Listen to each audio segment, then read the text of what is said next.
Chapter 12. In the meantime, a crowd of many thousands had gathered, so that they were trampling one another. Jesus began to speak first to his disciples.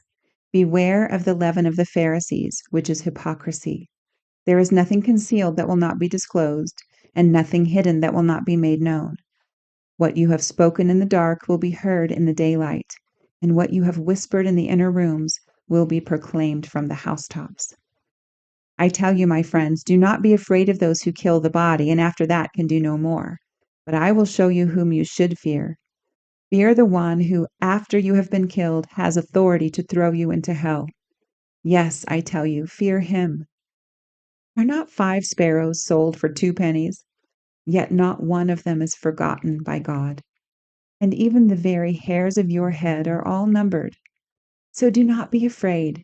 You are worth more than many sparrows. I tell you, everyone who confesses me before men, the Son of Man will also confess him before the angels of God. But whoever denies me before men will be denied before the angels of God. And everyone who speaks a word against the Son of Man will be forgiven, but whoever blasphemes against the Holy Spirit will not be forgiven.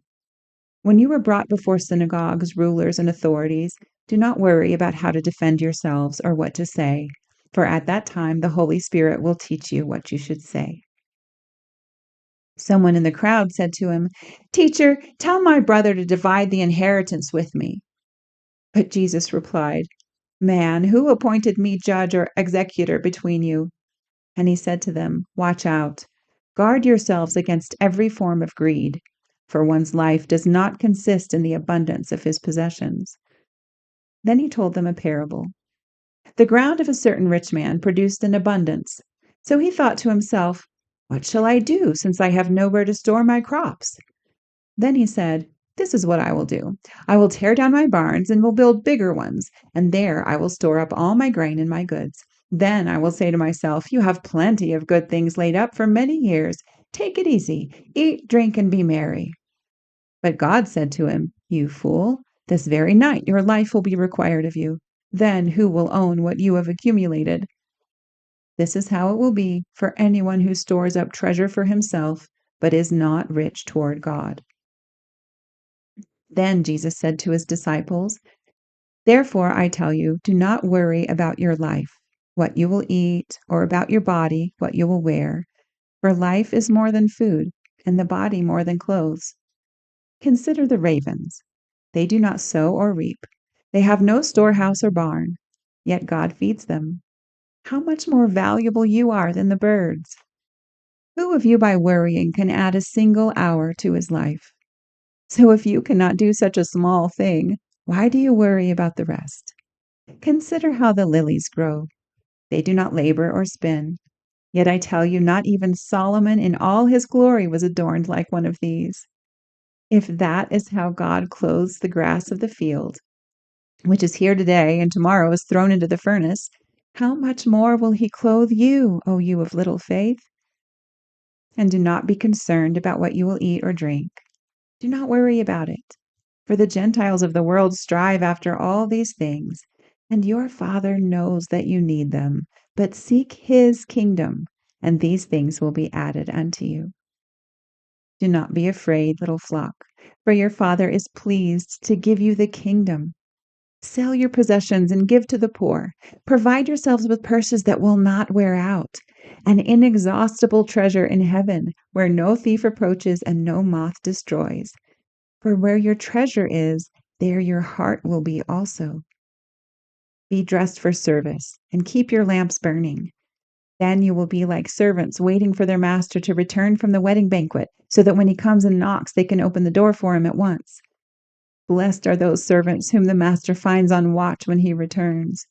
Truly, I tell you, he will dress himself to serve and will have them recline at the table, and he himself will come and wait on them. Even if he comes in the 2nd or 3rd watch of the night and finds them alert, those servants will be blessed. But understand this: if the homeowner had known at 1 hour the thief was coming, he would not have let his house be broken into. You also must be ready, because the Son of Man will come at an hour you did not expect. "Lord," said Peter, "are you addressing this parable to us or to everyone else as well?" And the Lord answered, Who then is the faithful and wise manager, whom the master puts in charge of his servants to give them their portion at the proper time? Blessed is that servant whose master finds him doing so when he returns. Truly, I tell you, he will put him in charge of all his possessions. But suppose that servant says in his heart, My master will be a long time in coming, and he begins to beat the men servants and maidservants, and to eat and drink and get drunk.